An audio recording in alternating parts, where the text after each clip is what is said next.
A paz do Senhor, meus irmãos. Aqui quem vos fala é o vosso irmão em Cristo, pastor Ronald. Sou professor de teologia do Instituto Bíblico Metanoem e também através dos núcleos do Instituto Bíblico das Assembleias de Deus, IBAD. Ministramos há 12 anos, continuamente, integralmente, trabalhando na área do ensino e na obra há mais de 25 anos, 26 anos, ok? Nosso objetivo é te ajudar a poder preparar uma escola bíblica melhor, tá bom? Pode nos seguir através do nosso canal do YouTube, deixe seu like, também através do Face, tá bom? Fique à vontade, estamos aqui também para receber opiniões, para poder fazer o melhor para você. Nesse trimestre nós estaremos falando sobre Levítico. O livro de Levítico será estudado através de 12 lições, tá? A primeira lição será neste domingo, o livro de Levítico em si. Nós estaremos neste livro, tá, falando algumas questões práticas do livro. Agora, para você estudar melhor, para você ficar mais bem assessorado, tá, você pode comprar esses dois livros ou procurar se informar sobre esses livros, O Plano da Promessa de Deus, de Walter Kaiser, e de Roy Zuck, Teologia do Antigo Testamento. Walter Kaiser, publicado pela Vida Nova, e Teologia do Antigo Testamento, de Roy Zuck, pela CPAD. Que são livros muito bons que vão te ajudar a ter uma visão mais ampla do tema do trimestre.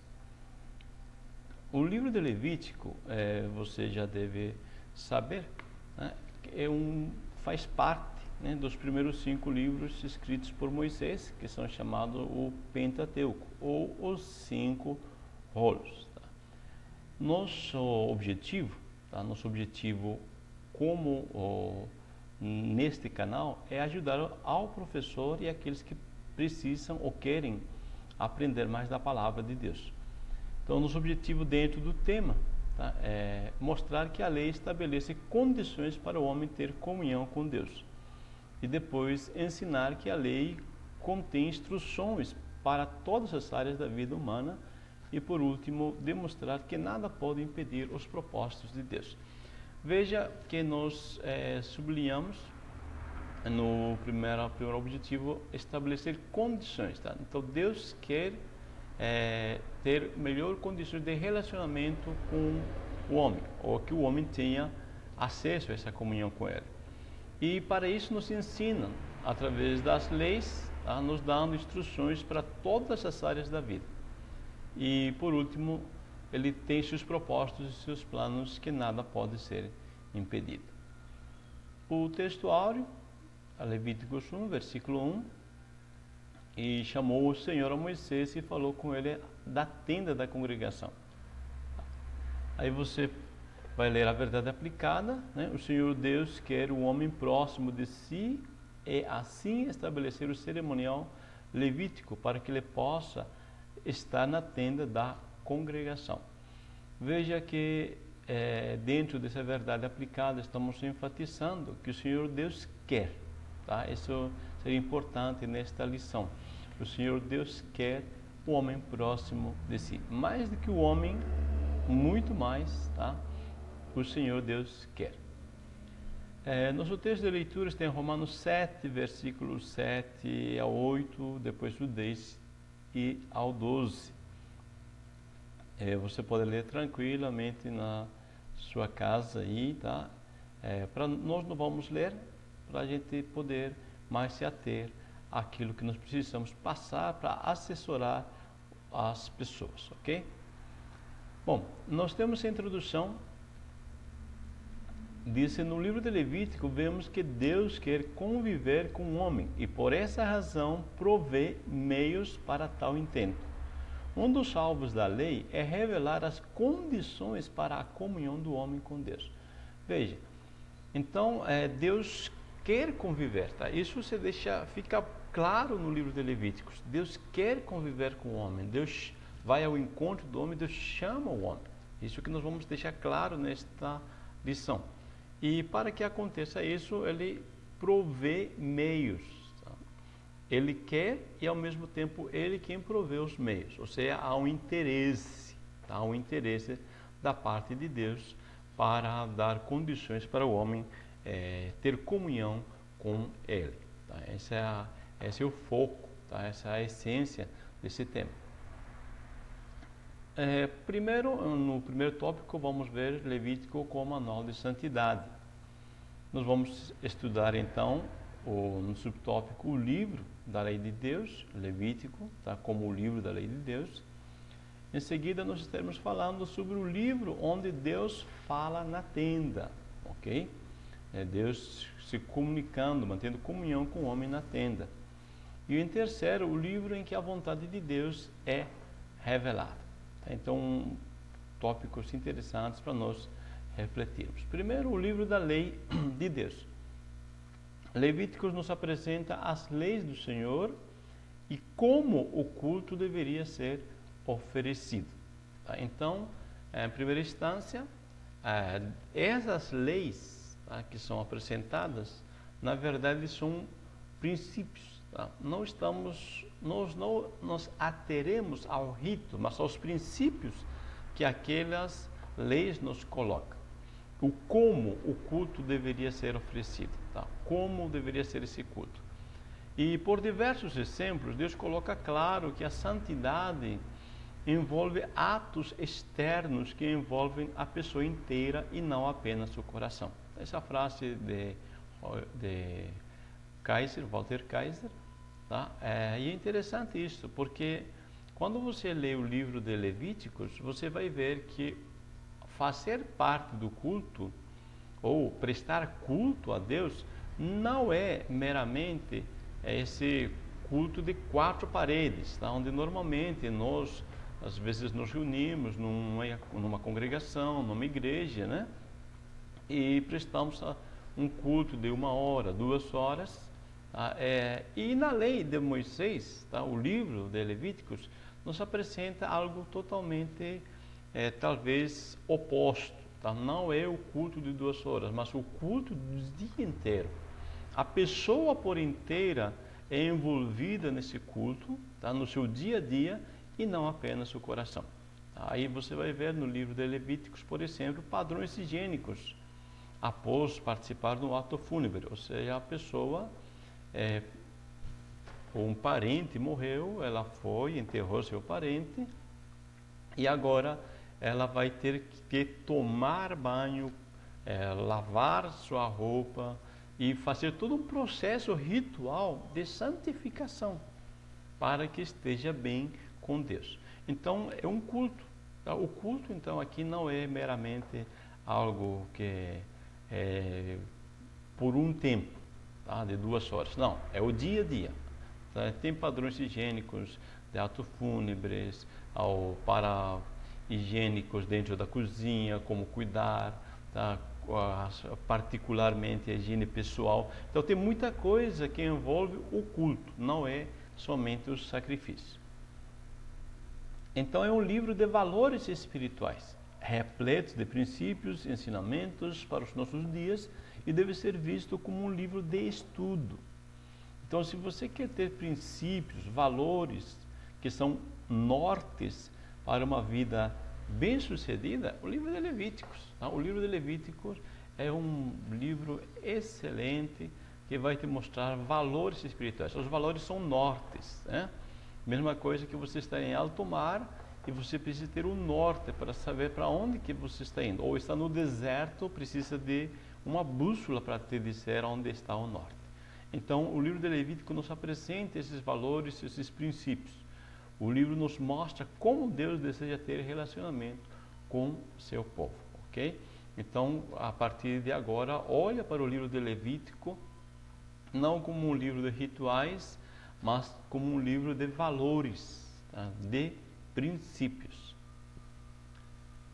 No tópico 1.2, o livro onde Deus fala na tenda. Neste tópico, aprendemos, lendo os primeiros livros da Bíblia, como Deus vem em direção ao homem, pois por causa do pecado é impossível por si mesmo o homem ir em direção a Deus. Veja, em Romanos 3,11, nós vamos ler daqui a pouco para você, mas só citando aqui, diz assim: não há quem entenda, não há quem busque a Deus. Então, o homem, ele está afastado, tá? E ele não quer buscar a Deus. Além de estar afastado, ele não quer, tá? Os desejos naturais dominam o ser humano. Então, Deus toma providências para ir ao encontro do homem. Então, vamos ver resumidamente isso. Em Gênesis, Deus vai ao encontro do homem, quer dizer, do ser humano, e o veste. Você sabe como Adão e Eva pecaram por não crer naquilo que Deus disse. Então Deus lhes apresenta o Evangelho e lhes providencia um meio de que este casal esteja na presença dele, tá? Por causa da fé deles. Já no Êxodo, Deus fala com o homem no Monte Sinai. Em Êxodo 25:18, Deus deixa claro o seu desejo: estar no meio do seu povo, ou seja, estar acessível para ele. É isso em Êxodo. Em Levítico, Deus chama Moisés para falar com ele na tenda da congregação. Ou seja, Deus já preparou um ambiente, tá, para que o ser humano fosse ao encontro dele, tá, num lugar bem acessível, numa tenda, um local de referência, onde possa estar em comunhão com ele, viver, comer na presença de Deus também. Ok? Você vai ver isso durante todo esse transcorrer da escola bíblica. Ou seja, é Deus descendo em busca do homem. Bom, no 1.3, o livro em que a vontade de Deus é revelada. Nesse ponto, o que nós enfatizamos? A vontade de Deus é a santificação do homem, e este ensino encontra-se de modo bem nítido do livro de Levítico. Veja, a vontade de Deus dentro da questão santificação, tá? Esse ponto importante compreender, tranquilo, tá? Lentamente. A santificação, nós estamos falando de perfeição, tá? Nós estamos falando aqui de ser 100%. Estamos falando aqui de um processo da santificação que fica bem claro nesse livro de Levíticos. Veja que a santificação dentro da lei, né, dentro desse livro de Levíticos, é uma ordem imperativa, enquanto o herdeiro ainda é criança. Mas a santificação, já nos dias de Jesus, deixa claro, o Novo Testamento deixa claro, a santificação é uma opção de vida, um prazer quando o herdeiro amadurece. Então vamos entender isto. A santificação é uma ordem, sim, sede santos. E essa ordem, se não é cumprido, é levado a uma punição. Você coloca uma punição quem não cumprir essas ordens. Enquanto se coloca como uma ordem, tá? Por que se precisa de uma ordem? Porque o herdeiro é menino. Paulo nos disse isso, tá? Vamos ver aqui no texto de Gálatas 4:3-5, diz: assim também nós, quando éramos meninos, estávamos reduzidos à servidão, debaixo dos primeiros rudimentos do mundo. Quando diz rudimentos do mundo, está se referindo justamente à lei, ok?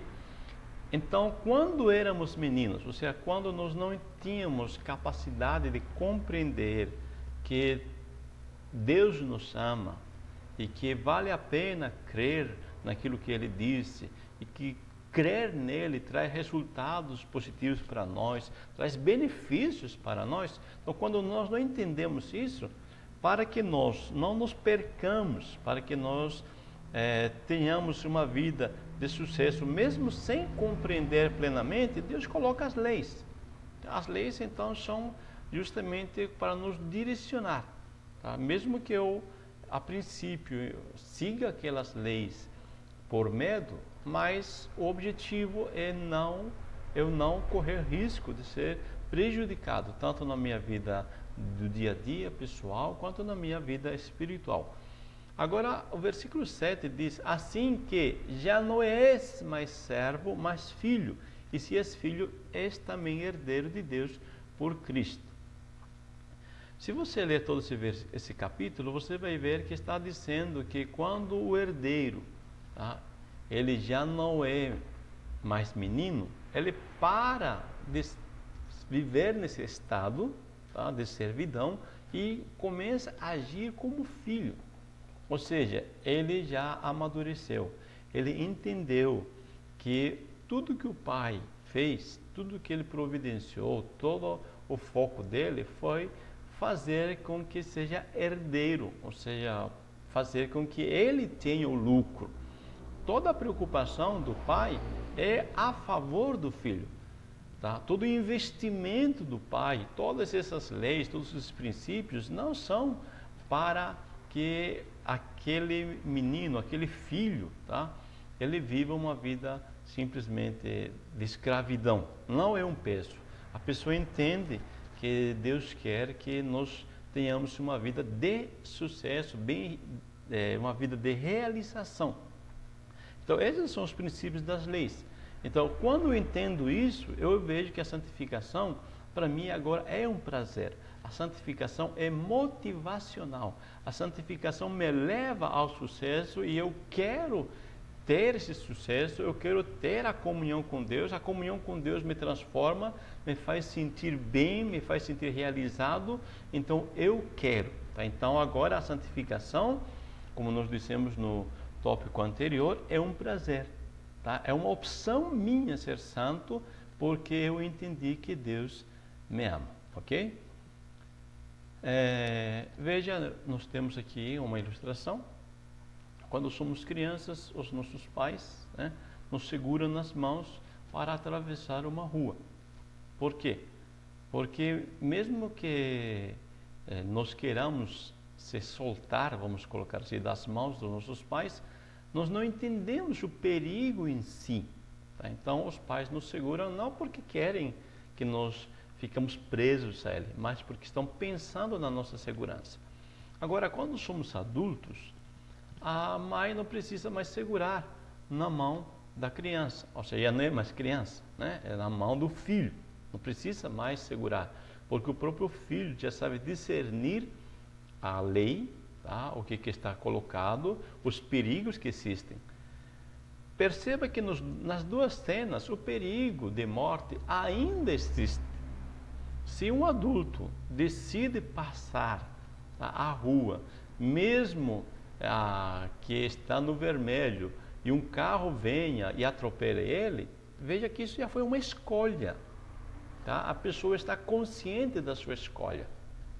Às vezes atravessa porque está com pressa e tal, mas é uma consciência. Ele sabe já do perigo da morte que ainda existe. Ok? Então, essa seria a lei, tá? No início, tá? E depois a lei existe ainda, só que nós obedecemos ela não mais por medo, mas por consciência. Então, a vontade de Deus deve ter para nós a mesma importância que teve para Jesus quando se expressou para os seus discípulos durante seu ministério. Ser escravo do pecado é uma opção, pois a verdade que liberta está acessível para os que creem. Então, quando eu creio que Deus me ama, eu creio que Deus quer o melhor para mim, então eu vou agora seguir, tá? Procurar seguir a vontade dele para que eu possa ser edificado. Amém? Bom, vamos para o tópico 2, a lei de Deus, onde nós vamos refletir sobre a lei moral, em seguida sobre a lei civil e depois sobre a lei cerimonial. Ok? 3 pontos que estaremos vendo. A lei de Deus. A lei é um princípio, uma norma criada para estabelecer as regras que devem ser seguidas. É um ordenamento. Então, do latim, você tem lex, que significa lei, ou seja, uma obrigação imposta. Essa lei é perfeita, como nos afirma a palavra de Deus. Então, a lei, como nós já dissemos anteriormente, ela tem por objetivo de colocar limites, tá, para aqueles que não entendem ainda que eles precisam ter limites, tá, internamente, ok? Então a lei é para as crianças, a lei é para pessoas imaturas, porque quem é maduro já entende que seu pai o ama. A lei moral, por exemplo, a lei moral de Deus está além dos argumentos humanos e deve ser obedecida. Essa lei não está sujeita a costumes de uma sociedade. O padrão aqui é Deus. Porquanto está escrito, sede santos, porque eu sou santo. Eu quero que você entenda uma coisa. Quando falamos de santificação, aqui, Deus falando em santificação, Ele se coloca como padrão. Veja que eu não posso ser mais santo, vou colocar assim, tá? Que o meu irmão A ou B. Tá? Não é aqui a questão. O foco não é eu me comparar, tá, com alguém se estou sendo mais santo que o outro. Não, não é esse o caso. O meu padrão aqui é Deus. Tá? Você vai ver isso quando Isaías entende o seu estado diante de Deus. Isaías, ele disse, ai de mim que eu vou perecendo. Tá? Então ele, diante da presença de Deus, tá, ele vê que não é santo, tá, como deveria ser. Da mesma forma, Paulo coloca isso também, quando disse que miserável homem que eu sou, né? Disse que ele é o pior dos pecadores. Quando diz que o pior dos pecadores, não está dizendo em relação a Pedro, em relação a João, ou em relação a outro apóstolo, tá? Não, ele está dizendo em relação de estar na presença de Deus. Por quê? Sede santos, porque eu sou santo. Então, esse padrão de santidade de Deus, tá? Deus é o nosso padrão, Deus é o nosso modelo, que devemos seguir, tá bom? A lei, então, envolve 3 esferas. Essa lei moral envolve 3 esferas de responsabilidade. O relacionamento do homem com Deus. Tá? Em Êxodo 20, você vai ver, tá? Esse Êxodo 20, o decálogo, né, colocado como a lei moral. Então, a lei moral, tá? Não somente ela, tá? Outras leis também, mas essas são a base. A lei moral, por exemplo, Êxodo 20, do 2 ao 7, fala do relacionamento do homem com Deus. Então, como é que eu estou me relacionando com Deus? Como devo me relacionar com Ele? Tá? E em seguida, o meu culto para com Ele. Como eu devo fazer meu culto? Em Êxodo 20, primeiro nos é colocado a questão do meu relacionamento com Ele, priorizar Ele, tá? Ter Ele como prioridade na minha vida. E agora na parte 2, no meu culto. Tá? O meu culto, como eu já disse, é um culto que envolve todo o meu ser, toda a minha pessoa, tá? Todo o meu dia a dia. E depois o meu relacionamento moral com a sociedade. Como eu estou me relacionando moralmente com a sociedade, a minha esfera ética moral.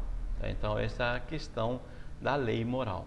Tá? Existem muitas questões que dependem, aliás, toda a nossa vida depende de relacionamentos.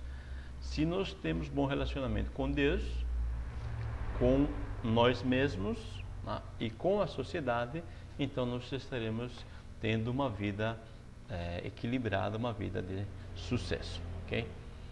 Bom, aí nós temos a lei civil. A lei civil, para poder aplicar a lei aos seus súditos na vida cotidiana, foi acrescentada a lei civil, que estabelece penalidades e instruções para a sua execução. Ou seja, existe uma lei moral, tá? E existe a lei civil. Ou seja, no dia a dia, mais uma vez eu quero que você entenda isto, tá? No dia a dia, às vezes cometemos algumas falhas, tá? Seja contra o próximo, seja contra Deus. Então aí tem a lei civil, tá? A lei civil vai estabelecer penalidades. Veja, elas tratam especialmente da proteção da vida humana, isto é, regular o relacionamento com o próximo, tá? Então a lei civil, prioridade é proteção da vida humana e regular o relacionamento com o próximo. É bem conhecido Êxodo 21, 24, a lei de Talião, que é olho por olho, dente por dente. Tá? Essa é uma um princípio muito conhecido, uma lei. Tá? Veja que essa lei não tem por objetivo motivar a vingança. Tá? Fique claro que essa lei tem por objetivo proteger a vida humana e regular o relacionamento com o próximo. Então, se você ler todo o contexto histórico, você vai ver que as pessoas, como eram povos tribais, tá? Quando quando uma pessoa feria uma outra pessoa, tá? Então esse chamava alguém, né, um parente, e se vingava, tá? Batendo naquela outra pessoa e às vezes até matando. E a família daquele outro, agora que apanhou, também se vingava. E assim gerava uma sequência de vinganças. E a lei do olho por olho, dente por dente, procura regular isto. Então ele disse, se alguém te feriu na face, né, ou se alguém machucou teu olho, então você basta machucar o olho dele e pronto, aí morre a questão. Não pode se estender uma sequência de vinganças.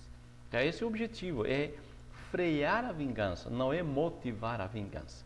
Tá? Esse olho por olho, tá? É dentro da lei. Tá? Aqui são duas crianças, lembramos que a lei é para crianças, são infantes.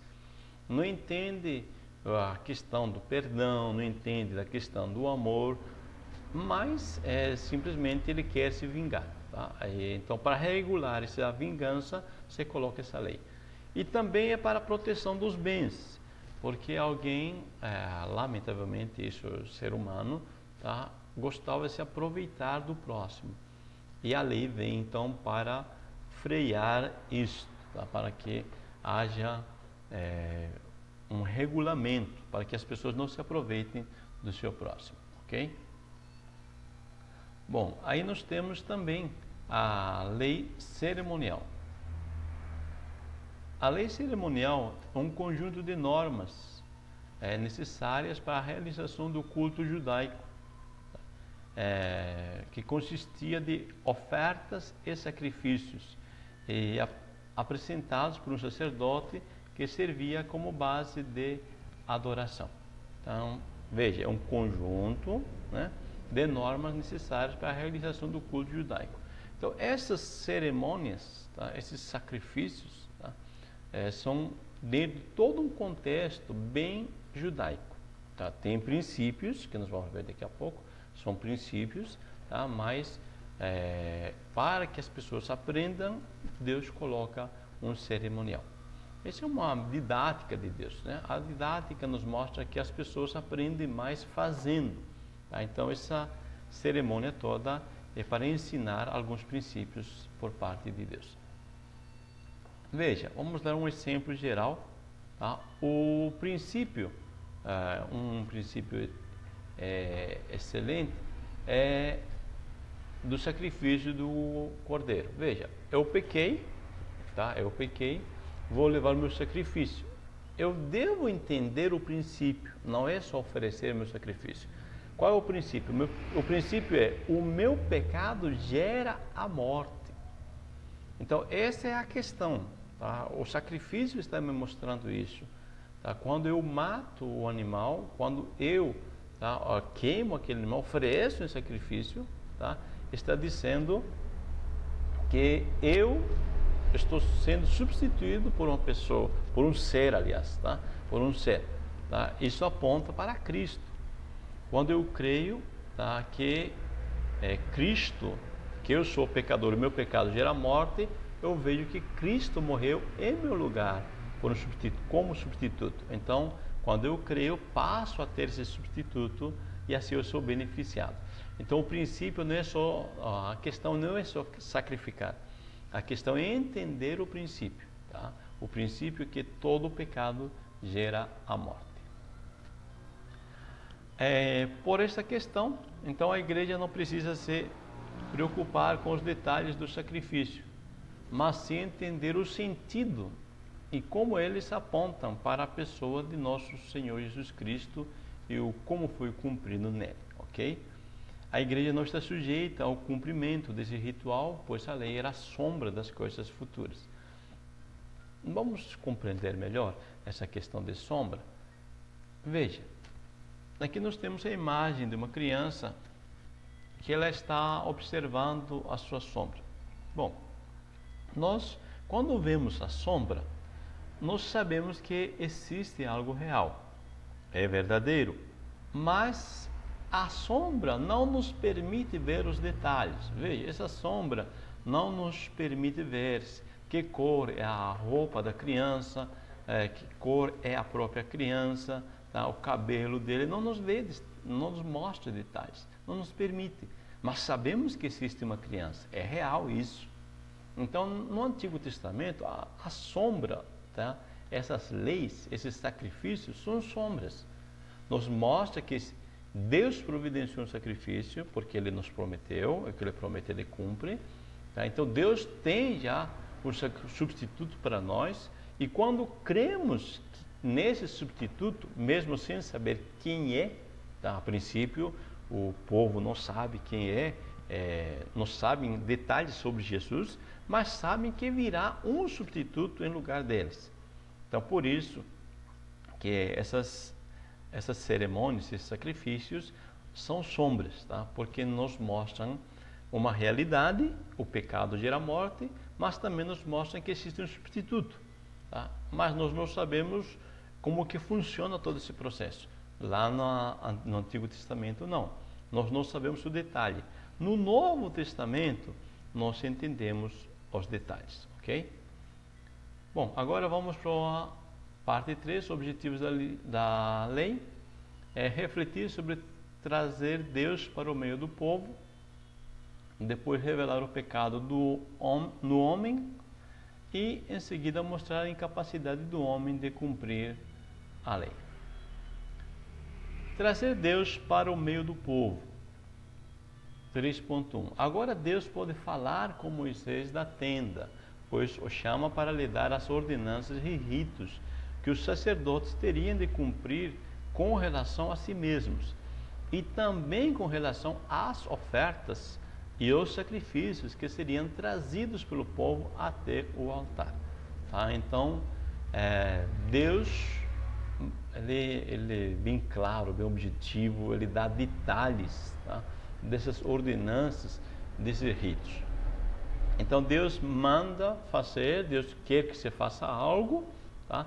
Mas para que se faça esse algo, Deus coloca todas as ordenanças, tá? Ele ensina como há de ser feito, tá? Como o sacerdote deve se comportar diante dele, consigo mesmo, tá? Em relação às ofertas, existe toda uma normatização, tá? Deus, você vai perceber que ele é extremamente organizado, ele se preocupa com os detalhes. Ele gosta das coisas bem feitas. No relacionamento de Deus com Moisés, na tenda, é formatada a adoração a Deus. O encontro do homem com Deus, isto é, a igreja, tá? Que vinha acontecendo desde o jardim do Éden. Eu quero esclarecer aqui que, se você percebe, lá no Éden já existe a comunhão do homem com Deus, ok? Então, quando há o encontro do homem com Deus, uma comunhão, isso forma a igreja. Agora, quando eles pecam e prosseguem a vida fora do jardim, tá? Eles continuam adorando a Deus, tá? Eles são uma igreja chamada patriarcal, tá? Eles continuam adorando a Deus, mas não há uma formatação, não há um local de culto, não há ministros de culto, tá? Não há isso. Agora, em Levíticos, tá? Êxodo, Levíticos, a igreja, nação é organizada. Então, agora você tem um local de culto, seus oficiais de culto, e os princípios dessa adoração são estabelecidos, ok? Então, está sendo formatada, né? Regulamentada toda essa adoração, tá? Para que o povo se organize. Então, esse é o objetivo. No 3.2 vemos revelar o pecado do homem. O ser humano, em sua natureza caída, procura mostrar uma aparência de piedade, mas o seu interior está completamente corrompido. A lei veio revelar o que há no interior do homem.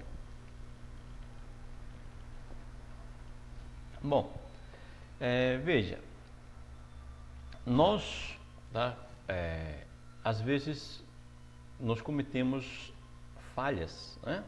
Falhas em dois lados bem opostos. Alguns se sentem muito santos e alguns se sentem muito pecadores. Então, às vezes isso gera um problema na pessoa. E vamos ver algumas que estão nesse aspecto. A lei nos mostra, ou vem nos mostrar quem somos em si. Veja que as obras pecaminosas nada mais provam de o que somos por natureza. Então, eu não sou pecador porque eu peco. Na verdade, esse meu pecado me prova que eu sou pecador. Ou seja, eu sou pecador por natureza. Eu coloquei aqui uma ilustração. Tá? Veja, um pé de limão, um pé de laranja. Pertencemos a qual árvore? Bom, quando estamos em Adão, quando nascemos naturalmente, tá? Nós somos um pé de limão. Veja, tá? A natureza pecaminosa, a natureza adâmica, ela é azeda, né? Nós temos algumas dificuldades em relacionamento, então é como se fôssemos um pé de limão. E nessa ilustração que eu coloco, é como se Jesus fosse um pé de laranja, ok? Agora, não dá para eu determinar simplesmente ser um pé de laranja. Isso não me transforma num pé de laranja. Não dá para eu simplesmente desejar. Meu desejo não é suficiente. Tá? O que precisa ser feito é um enxerto. Então, quando aceitamos Jesus, é cortado, né? Vamos dizer assim, eu sou cortado do pé de limão e sou enxertado no pé de laranja. Aí eu passo a produzir, tá, um fruto, tá, com a natureza da laranja, ou com a natureza de Cristo, ok?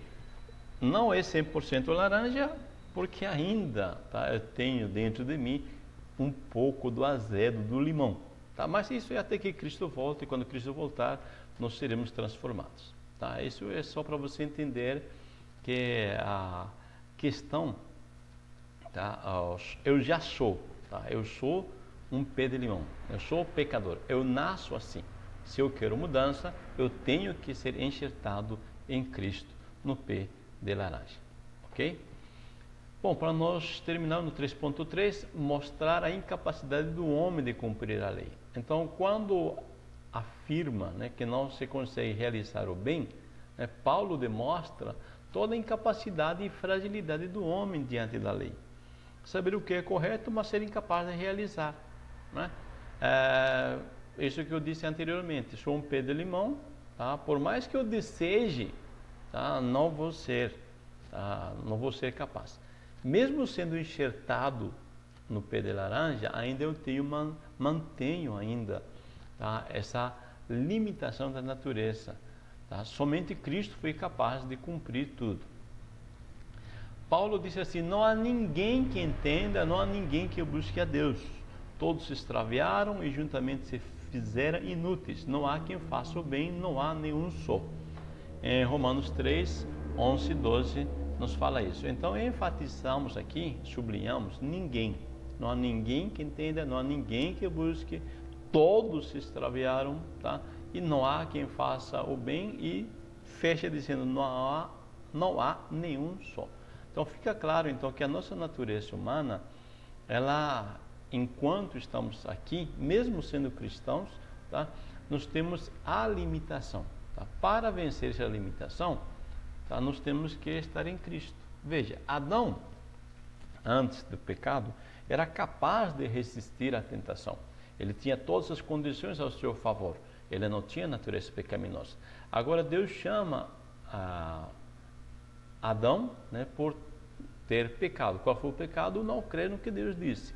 Deus é chamado, Cristo é chamado o segundo Adão, pois a semelhança de Adão foi gerado sem pecado e nessas condições venceu o pecado. Ou seja, Jesus prova que vale a pena crer no que o Senhor disse.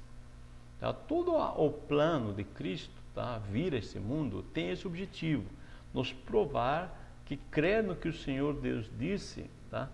Nos faz vencer as piores circunstâncias adversas da vida. Tá? E um dos exemplos mais claros é que porque Cristo creu e dependeu daquilo que o Deus disse, daquilo que o Pai disse, tá? Ele venceu todas as circunstâncias da vida e, além disso, a morte, tá? Ressuscitando. Ou seja, Adão, por não crer no que Deus disse, perdeu a vida, e Jesus, quando crê naquilo que Deus disse, ele vence a morte e passa a ter a vida eterna, ok? Então, somente quando estamos em Cristo, isto é, seguindo a orientação e o modelo de vida dele, que podemos subjugar a natureza pecaminosa. Nisto, agora, somos dependentes ou escravos de Cristo. Então, isso que eu tenho que entender. Quando eu estou em Cristo, quando eu passo a viver dependente dele, tá? Essa escravidão, vamos dizer aqui, tá? Não é uma escravidão igual à lei, tá? Mas é uma dependência de entender que ele me ama e que ele quer o melhor para mim, e tudo que eu preciso para ser uma pessoa bem realizada, bem sucedida, tá? É estar em Cristo, ok? Então veja que a lei nos traz todas essas questões. A lei não pode considerar o homem uma vida justa, e nem é esse o seu propósito. Porém, Jesus Cristo, vindo a este mundo, cumpriu a lei e nos provou que, ao crer no que Deus disse, o homem é justificado diante dele. Amém? Então, meus irmãos, eu espero que ajude isso aos professores, aos irmãos que estão nos assistindo. Eu agradeço a vossa audiência, tá? E curta, ok? Deixe seu like, pode nos também seguir no Facebook. Deus abençoe, muito obrigado, e até a próxima semana, assim Deus permitir, estaremos colocando algum tutorial também para a EBD, ok? Deus abençoe, muito obrigado.